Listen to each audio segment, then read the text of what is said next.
Hello, and welcome to a new BTFO. Today we're going to be talking about Maul Shadow Lord. And yeah, I know this isn't a movie, but Brief Thoughts for Others was always meant to be something that I could just talk about anything that I really wanted to. And so, screw it. There had to be a time to break the format from just movies to something else. So, why not? Maul Shadow Lord, that just came out, or just finished coming out, I should say. And boy, do I have some thoughts. You might also notice if you're a regular BTFO watcher, the new background. This was something that I made for a video on Andor that I was thinking about making and still might make one day if free time allows, but figured I had it, so why not? I'll use it. This is a Star Wars topic. It's tangentially related.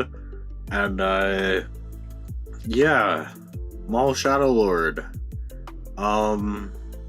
I mean, I would hope this wouldn't be an unexpected take if you've seen any of my other, like, Star Wars related content. But I'm not a big fan of Maul Shadow Lord. I thought it sucked ass. I understand that that's an unpopular opinion, and we'll get to that. Don't you worry. But yeah, I don't think a lot of people have standards when it comes to particularly Star Wars animation. I think a lot of people just look at it and go, wow, it looks really good. And I will say that, like, yeah, the animation quality looks really good. There are some of the art style choices that I personally don't like or am not a big fan of. Like, particularly whenever there are, like, close-up shots to Maul, they, like, make it look like it's, like, brush strokes from, like, paint on his face, and it's like, no, that's his skin. Like, he has tattoos. Like, that's not, like, why did you make it look like it's painted? Like, that's a weird. And it's like, oh, but it's artsy. And it's like, yeah, but it's not supposed to be, is it? Like, like, you're supposed to be depicting this how it is. Like, if it's supposed to be all artsy, then, like, yeah, okay, I feel like there's a lot more we could do stylistically wise, Go and look at any of, like, the Star Wars Vision stuff for, like, if you want your animation to be hyper stylized, I'm not a big fan of a lot of Star Wars Visions either. I haven't seen season 3. There's a couple of okay episodes in season 2. Season 1 is trash. I think Star Wars Vision gets away with a lot because anime fans don't have a lot of standards, but then again, people don't have a lot of standards when it comes to Star Wars animation in general. So I think Visions gets away with being, like, really bad. But at least Visions is explicitly non-canon, so it's like, okay, like, they're stories that are bad on their own right, rather than like, being bad and affecting everything else. But Maul Shadow Lord is the latest in the line of Filoni slop, which I suppose isn't entirely fair to blame Filoni for this, because this, as well as the Tales of series, or I believe a lot of them are written and showrun by Matt. It's like McCloskey or McCloskey or something. I never pronounce his last name, so we're gonna call him Matt Macaroni, apprentice to Dave Filoni. Matt fucking sucks at writing, especially dialogue. Like, I'm sorry, guys, but I really like, if you're gonna leave a comment down below, which, I encourage, I'm all for discussion. But please, if you're gonna go, well, it's for kids, so why does the dialogue have to be good? Just no, like, screw you. Like, go watch Toy Story and tell me that, oh yeah, the dialogue a child's level without making it really clunky and like without making it sound like you're writing from a perspective of like an alien, because sorry, but like when because like there's two examples that come to mind from Maul Shadow Lord. One is when Master Daki is explaining his situation to Lawson, and he tells him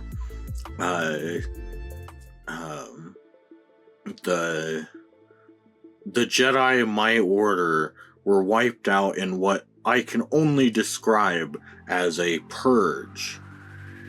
Or he says that like they were wiped out in something he can only describe as a purge of the Jedi Order. And it's like, what are we doing? Like, first off, that's ignoring that, like, okay, Master Daki should be able, like, he's an adult in the Star Wars universe. This supposedly takes place like 1 year after Revenge of the Sith. He should be well aware that like people don't like the Jedi because they think the Jedi tried to like overthrow the Republic. So telling them that, oh well, the Jedi actually like we got wiped out. It's like, yeah, people know that. Like that part's not a secret, Not like the galaxy isn't like, oh, where did all the Jedi go? They just disappeared one day. It's like, no, they know that they were supposed to be hunted down. Like, they know that they were made enemies of the state because they, like, according to Palpatine, and what most of the galaxy would believe, is that they tried to overthrow the Republic. So telling Lawson that, like, oh, well, the Jedi, they were wiped out in what I can only describe as a purge, because we have to, in-universe now, refer to it as the Jedi Purge. Which it's like, oh god, like, okay, that's really cringe. You didn't need to do that, but, alright, and then there's also, Maul in the last episode. He tells Devin, I was trained by the most powerful Sith Lord in existence, Darth Sidious, who purged your Jedi Order and then installed himself as the Emperor. I was like, dude, you don't, like, that is so clunky. Like, like, there's way easier ways to get that across. Like, like, can Maul not just say, like, Darth Sidious, the Emperor, trained me, and, like, I'm struggling against Vader, so, like, we need to leave? Is that not, like, is Maul incapable of delivering information quickly now? Like, he just has to over-elaborate and tell people things that they already know? Which, I guess is another good question. Do people know that Palpatine is a Sith Lord? Is that a public thing?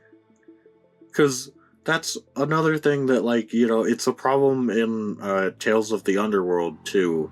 But, like, Matt just doesn't think about the fact that people in universe don't have all of the knowledge that people out of universe have. Where, like, yeah, we know that Palpatine is a Sith Lord, and that the Jedi weren't trying to overthrow the Republic. However, in universe, it's like, do they know that? Because, like, they keep treating Maul throughout the show as like, oh, he is a threat to the Empire because he's a pesky Sith Lord. He's a real mean guy, and we don't want him around. And it's like, guys, the information that Darth Maul has is, like, way more damning than like anything he could physically do to the Empire. You know, the idea that he starts spreading around that, like, no, Palpatine, like, I can prove that Palpatine manipulated both sides of the war and installed himself as Emperor of the Galaxy. It's like, oh, that should be way more threatening to the Empire than anything else. You know, that should be a major concern. But they don't treat it like that. And then, like, when he says that to Devin, it's like, you know, you'd think that maybe, just maybe, she might have the reaction of, like, no, that's impossible. Like, if Palpatine was a Sith Lord, the Jedi would have known it. Because again, it's like, well, yeah, the Jedi Council knew that. Like, you know, like they had their suspicions and stuff, and by the end those were confirmed. But like the Jedi Order as a whole, they probably didn't know that. They probably weren't privy to that information. So it's like, oh, right. Like, yeah, that should be impactful, but nah, it's fine. Everyone knows that Palpatine's the evil man. Totally, for sure. I was like, I just, like, no, that shouldn't be the case. And, like, I don't know, it's also just cringe that, like, you know, this is Darth Maul's show, right? That Maul, out of all of his appearances in canon, you know, throughout the many TV shows, you know, he's popped up almost as much, not quite, but almost as much as Ahsoka. So it's like, okay, so here's a chance, like, his own show, that's a chance to really learn about his character, right? It's like, well, what do we learn about his character this season? Well, I guess he wants revenge on like, the Emperor and the Empire. He doesn't like them. I was like, okay, yeah, we knew that before. Like, you know, like, that shit was all established in Rebels. Like, you know, it's like, okay, I guess we're just moving that earlier in the timeline. Like, okay, is there anything else? I mean, fuck, like, we've had 10 episodes with them, right? You know, like, we're 2 episodes shy of the first season of Andor here. It's like, yeah, I'm sorry, but I think we learned a lot more about Cassian Andor as a character in his 10 episodes. You know, like, by episode 10, by One Way Out, do you think we have a deeper understanding of Cassian? Or do you think we have a deeper understanding of Maul by the end of this show? It's like, nah, one of them definitely explored their character a lot more. You know, it's like, oh, well, we had flashbacks to him getting taken as a child. And it's like, yeah, I mean, I don't know, that feels kind of weird too, because, like, they show him getting taken from Savage, and it's like, oh, well, I mean, which, it's like, okay, so I guess they are supposed to be, like, blood brothers now. So I guess Maul's last name is Maul Opress.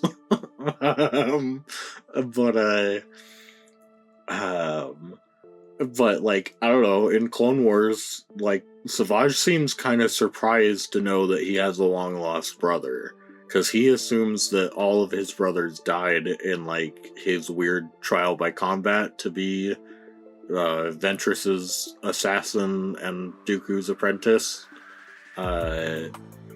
But it's like, I guess they were never explicit that, like, oh, like, yeah, he actually did know Maul as a child. Like, you know, it's like, I don't know, I kind of assumed that brother was, like, a reference to, like, his clan type deal, like, the group of people around him, not, like, blood relation. But it's like, oh, okay, but, so yeah, it's like, okay, sure, like, I'll give Maul Shadow Lord credit that, like, yeah, it shows us that he had a deeper connection with Savage than the Clone Wars let on. I mean, that probably should have been in the Clone Wars, considering Savage isn't a character in this show, he's dead. So, but, you know, okay. Does that, like, impact Maul's character whatsoever in this show? And I was like, well, no, not really. Like, he's upset that Savage got killed. It's like, yeah, we knew that.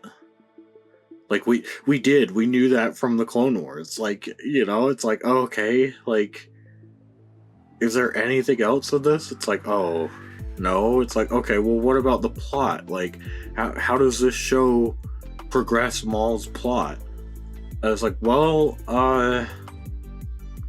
it tells us that, like, he has some loyal followers from the Clone Wars, and at one point he makes a plan to take over the Pikes, which his whole plan just involves walking into the front door and then killing their leader and going, okay, I'm in charge, and I appoint so-and-so to be in charge. It's like, wow, great plan. What if so-and-so, the second you leave, is like, okay, yeah, so that guy's like crazy, and he killed the guy that I'm taking over for, so anyone sees that guy, we shoot him on sight. Like, nope, like, we're increasing our security, like, you know, it's like, nah, I don't really care what the crazy, like, guy with a couple lightsabers does. Like, you know, it's like, nah, like, he's not in charge. But it's like, oh, okay, well, how does taking over the Pikes play into the rest of the season? It doesn't. What? No, it just doesn't. It's over. Like, he took over the Pikes. End of storyline. What? Like, well, hold on, like, the Empire's, like, locking stuff down. Like, shouldn't the Pikes, with, like, all of their smuggling, like, trade, you know, like, shouldn't they be really adapt to getting people in and out of the city? Nope, that's Crimson Dawn's job. The Pikes are done. What do you mean? Like, stop thinking about the Pikes. It's over. They're done. We use them. It's like, oh, okay, fine. Like, Crimson Dawn then. Well, Dryden Voss is here, and he's not in charge. And it's like, what do you mean he's not in charge? Well, he's not in charge. That was always the case. And it's like, no, it wasn't. Like, in Clone Wars, he's explicitly called a syndicate leader. Like, and they also imply, because Maul has a, like, Crimson Dawn medal on that he's, like, wearing, they imply that Maul started Crimson Dawn. Because obviously it didn't exist prior to the last season of Clone Wars, because it didn't exist prior to Solo. But now they have to retcon that into existence, and so it's like, oh, okay, so now we've just retconned that, no, Dryden Voss actually wasn't the boss. He was just speaking on behalf of his boss? Maybe. Depending on if his boss was ever actually in league with Maul, or not. Like, we don't really get that. We just get Maul saying, "Aw, I was betrayed by Crimson Dawn." Which, it's like, man, how so? Wouldn't that be a better place to start the story on, is learning, like, how all these different crime syndicates betrayed Maul, quote unquote? Like, you know, like, wouldn't that make sense to tell us? I was like, nah, nope. Like, we're just gonna skip past that. It doesn't matter. Oh, great. You know, and it's like, fuck, like, I'm surprised, honestly, that the guy, like, I feel a little bad, because I feel like the guy they have voicing Dryden Voss, they had to, like, have pulled him in and just said, hey, you're voicing Paul Bettany's character today. Like, can you do a Paul Bettany impression? And he's like, I can try. Okay, that's good enough. Like, you've only got, like, 6 lines, but, like, you know, it's like, guys, why couldn't you just, like, Paul Bettany's working on Vision Quest right now, right? Like, he's actually, like, just employed under Disney right now. Couldn't you just get him on the phone for, like, 6 minutes and have him record his lines? Like, oh, okay, I guess not. Like, I guess we can't do the Pedro Pascal approach. You know, budget low on this one. you know, it's the reverse Invincible. They spent all the budget on the animation, not on the voice actors. But like, and then there's a lot of just stupid shit where I have seen so many reviews that have talked about Spybot and Spybot's death scene and being like, wow, that was really impactful. And it's like, was it? Like, I'm sorry, could you point to me for, like, this scene where I'm supposed to understand that Maul has this deep relationship with this robot? Like, could you point that scene out to me? Oh, it doesn't exist. Because, like, Maul maybe interacts with the droid, like, once or twice, which is just telling it to go somewhere, or it relays some information to him. And, like, I don't know, guys, maybe the comedy works for, like, 6-year-olds, but I just found it really annoying that, like, his voice is barely encoded, and so sometimes I can just hear exactly what the line is supposed to be. And then other times, if someone's like this, and it's really hard to listen to. And it's like, god damn it, like, can we not? Like, can we just pick a lane? Like, you know? And it's like, again, like, I don't know, it's kind of funny that it gets chopped in half, and that sends Maul into a rage. He's like, oh, like, my fucking droid, like, and it's like, when was that set up? Like, when was it established? Because, you know, it's like, I'm sorry, but, like, if in episode 3 of Andor, one of the corpos shot B2, yeah, I could understand Cassian, like, having a negative reaction to that and, like, getting super pissed about that. I don't understand it here, and it's like, well, in theory, I've had more time to establish a relationship between Maul and Spybot. But it's not there. Like, you know, can we just admit that it's not there? That, like, yeah, I understand the show wants me to feel bad about, oh no, Spybot. But it's like, they didn't do the work. I'm sorry, guys, they didn't. Like, and, like, the other thing that kind of pissed me off was the Inquisitors. And, the fact that, again, because, like, it's a staple at this point of Matt Macaroni's writing, because nobody addresses the things that they actually should, because he just forgets that, oh yeah, these characters would have a perspective on that. Maybe we should explore that. Because, like, what does Maul think about the Inquisitors? You know, this is a year after Revenge of the Sith, right? And Maul has 2 guys with red lightsabers chasing after him, and he knows that neither one of them are Palpatine, and he knows Palpatine's alive. So shouldn't he be, like, questioning, like, how does that fit into the rule of 2? Which, like, they have Maul later when he's, like, discovering or, like, putting it together that Vader is a Sith Lord.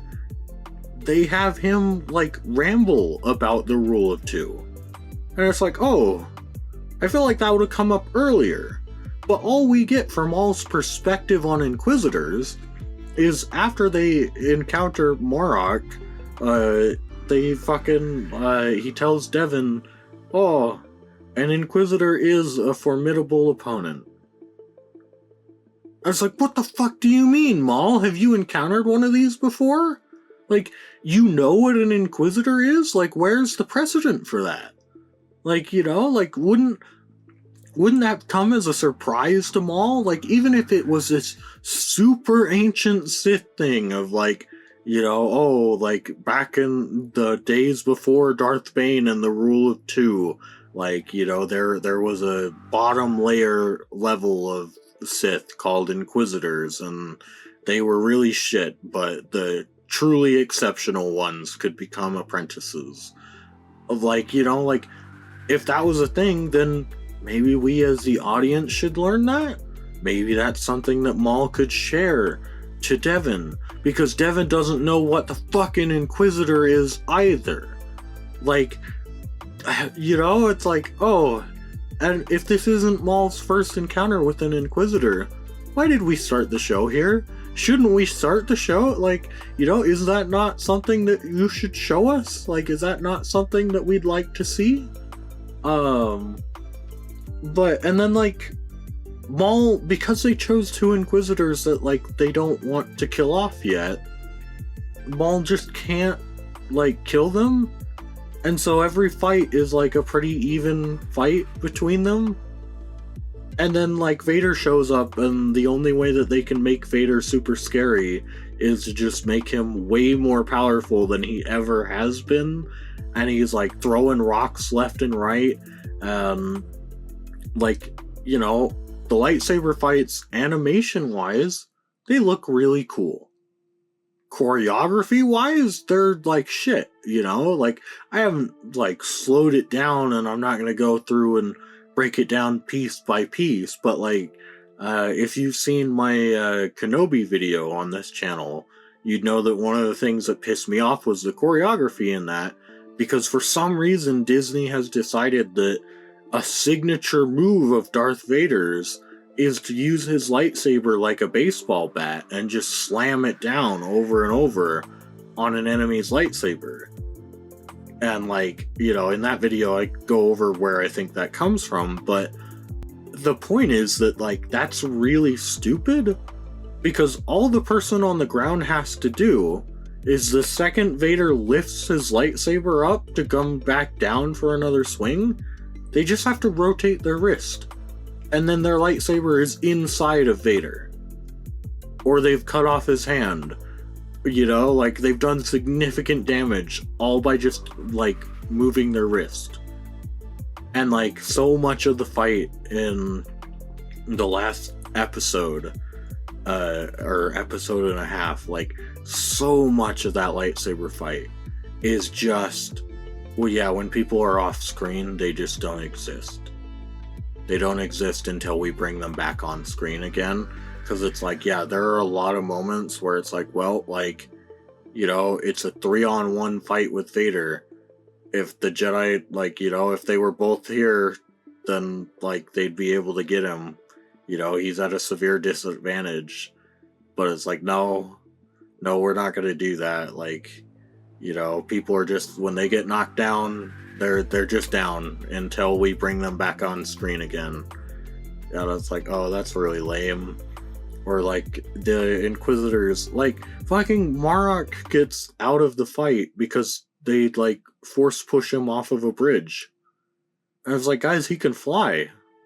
Like, it's like, no, I know that, like, we've agreed silently since that happened in Rebels Season 2 that, the Inquisitors should never use their lightsabers to fly again, that, like, that was a really cringe thing. And it's one of the few things that, like, Filoni seems to have acknowledged as, like, oh yeah, that was really cringe, we'll never do that again. But it's like, he can, though. Like, like, unfortunately, you established that, and that's still part of the canon, so why doesn't he just turn on his lightsaber and use it to fly back into the fight? And also, like, it's really annoying, because it's like, oh, so Vader doesn't show up until the last episode because they made it outside of the city, and then one of the Inquisitors told one of the troopers to inform him. And it's like, so Vader's plan, right? Vader was told, probably by Palpatine, hey, Maul has information that, like, would be super bad if it came out. You need to kill him immediately. Like, take anything you need, go to this place, kill him as soon as possible.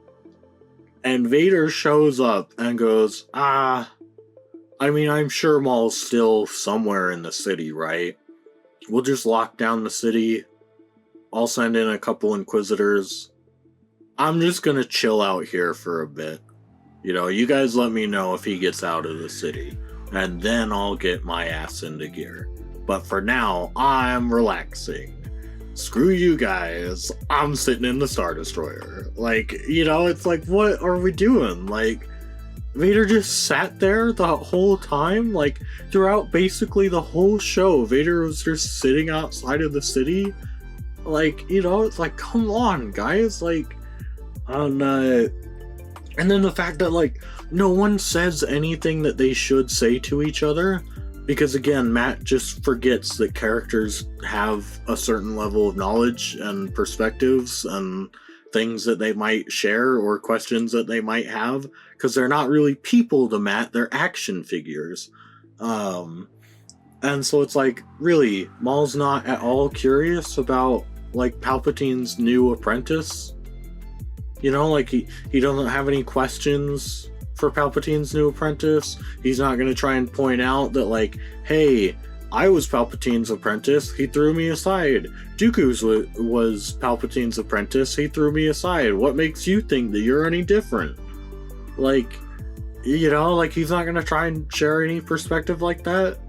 And then, like, Vader doesn't say anything because presumably they, like, realize that they can't use a AI James Earl Jones anymore without people calling that really cringe, and so they just didn't want to hire another voice actor. But it's like, guys, watch Vader in the OT. Like, he actually, like, says quite a bit, you know? Like, Vader's inquisitive, he's cheeky, like, you know, it's like, he doesn't, like, really, like, you know, because it's like, I don't know, like, wouldn't it be funny, like, you know, if you're trying to throw in humor, to have Vader, like, I know it's a reused joke from the Clone Wars, but it's like, they don't give a shit, like, about reusing things. But, like, what if you had Vader be like, oh, like, Maul, you're half the apprentice, Maul, or, like, Palpatine told me you were, like, you know, like, something like that, like, or like, oh, like, your legs are clearly the outdated model, like, then fucking stomps on him, you know, it's like something. But no, instead we have to make Vader into, like, a super OP mashup of Michael Myers and Superman. Like, they have Vader burst through a stone wall in this. Not, like, with his lightsaber, just with, like, his hand. And it's like, guys, he's a guy. Like, yeah, I get it, he has, like, cybernetics, but, like, that's a stone wall.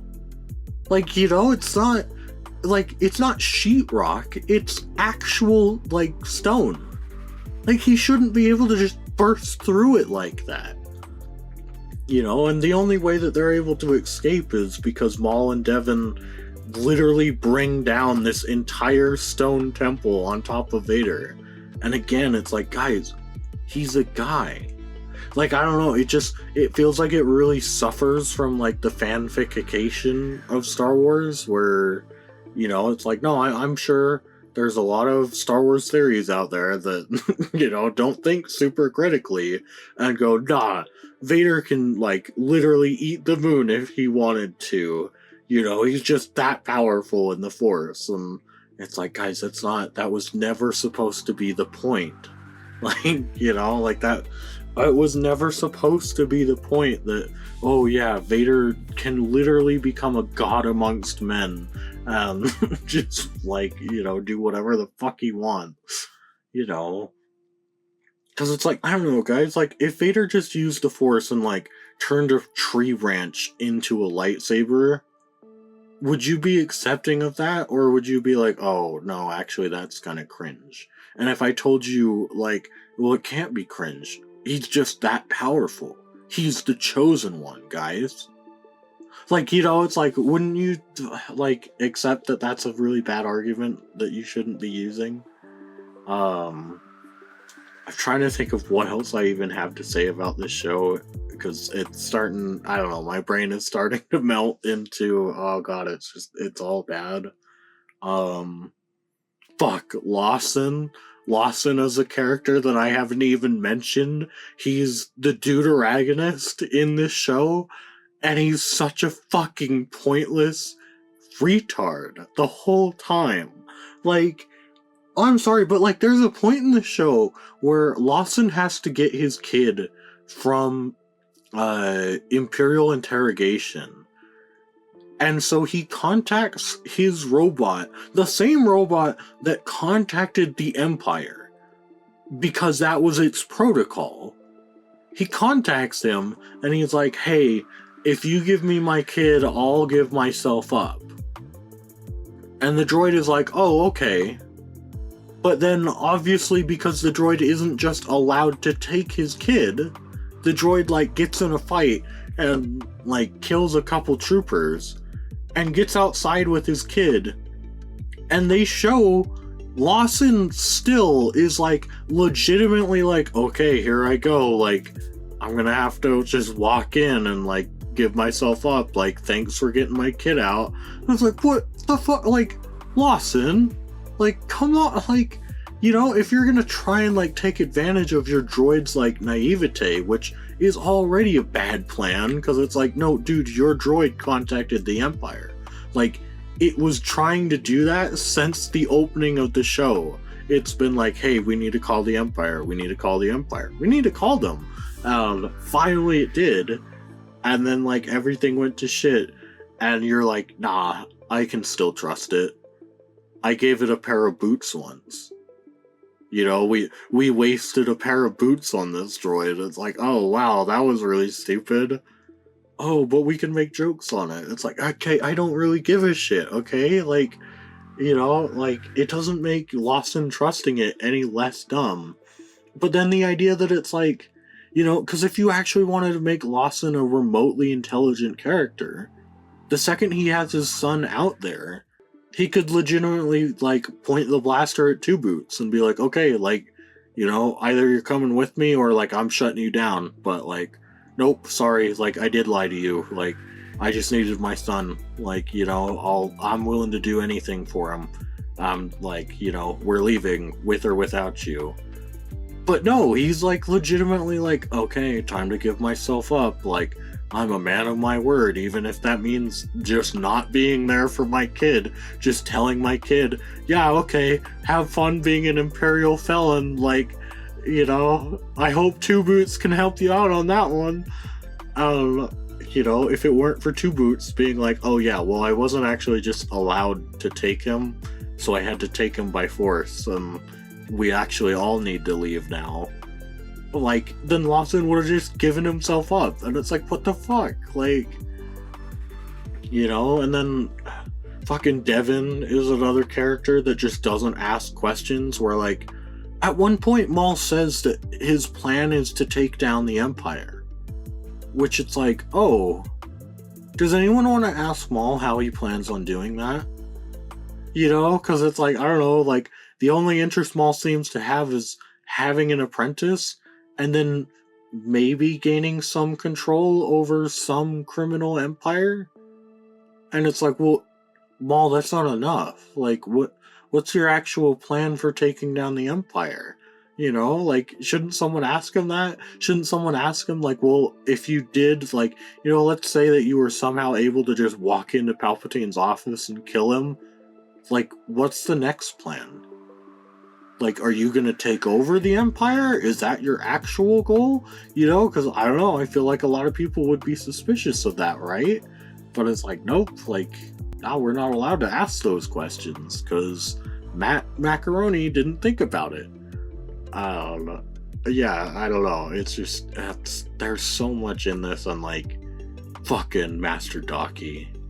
Like, which, I don't know, I feel a little bad, because I think it is down to direction, but I got really bored of, like, Master Docky says everything in the exact same cadence throughout the whole show, and, like, barely ever has a moment to show emotion, and he also just, like, blindly trusts people, when it's like, man, wouldn't a really interesting thing to explore about, like, a Jedi Master in this point in history? Wouldn't it be really interesting to explore them being like, wow, everyone hates me for something that I didn't do? You know, like, I have to be really untrusting of people. You know, I have to go against my, like, better instincts, my Jedi nature, to try and survive, and be like, nah, I can't trust people. But it's like, nah, He's just fine with it. And like fucking Devin as part of, like, at least Master Daki as part of his character design hides his lightsaber, but fucking Devin is just running around with her lightsaber exposed at all times. And it's like, guys, that's a really bad idea. Like, you know, because it's like, oh, I'm sorry, like, you know, as much as, like, I get that people give the prequel shit for having Jedis designed as, like, they look like Obi-Wan from A New Hope, which, you know, is a prequel's problem rather than A New Hope's problem, but, like, you know, I think they're common enough clothes, like, they look similar enough to a lot of the people on Tatooine that's like, no, I can buy that, like, Obi-Wan really wouldn't have felt the need to change his, like, outfit that much. And also, like, Obi-Wan is trying to go, like, be a representative for, like, the Jedi for the rebellion. But, like, you know, Obi-Wan only whips out his lightsaber when he feels it's necessary to protect Luke.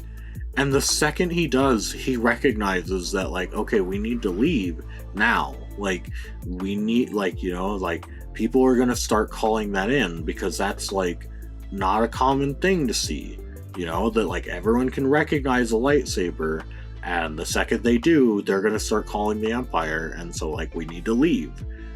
And meanwhile, Devin's just fucking running around with her lightsaber out, and it's like, oh, man, like, you should really try and hide that. You know, like, you know, because it's like, even just for, like, the fact that, like, yeah, sure, no one, like, you know, maybe someone wouldn't call the Empire, because for some reason we're establishing that even as early as a year into the Empire, everyone is like, well, yeah, the Empire's a bad thing, you know? The only people that actually join the Empire are, like, really bad, awful people. You know, everyone agrees that fascism is bad, and it's like, really, like, you don't think that this, like, galaxy that was just embroiled in war might see this, like, giant order-keeping society as, like, hey, I kind of like that?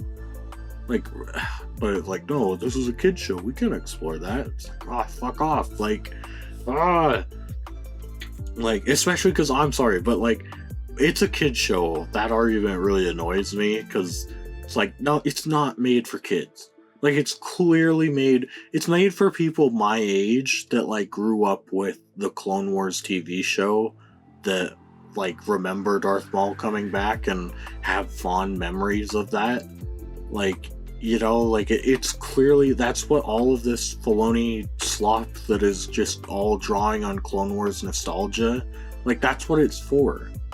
Like, you know, it's not being designed to bring in a new generation of fans, because if they were doing that, then they might bother establishing some fucking characters every once in a while. But instead they're like, no, we're not gonna do that. Look, it's Darth Maul. We don't need to explore his perspectives on anything. Like, what do you mean his character? He's the guy with, like, red face tattoos and or I guess black face tattoos, because his skin is red, but, and he's got the horns, and he's got the double lightsaber, and he's got the mechanical legs, but yeah, I don't know, guys, like, I can't wait for the tone to turn on this. You know, because, like, I don't know. I feel like Bad Batch has kind of turned.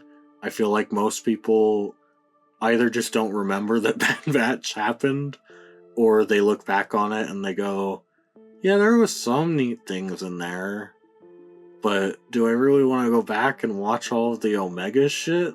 No. Was there anything that was, like, neat enough to be like, oh, you should really watch this? No. And I was like, yeah, you know, I can't wait for that to happen with this show. It needs, like, it should have happened sooner, you know, like, I hate that we're at this point where, yeah, all they have to do is just fucking jangle the keys, and, you know, a million people go, wow, that was amazing, like, oh my god, good Star Wars is back, we're so back, peak fire, bro, oh my god, peak Maul.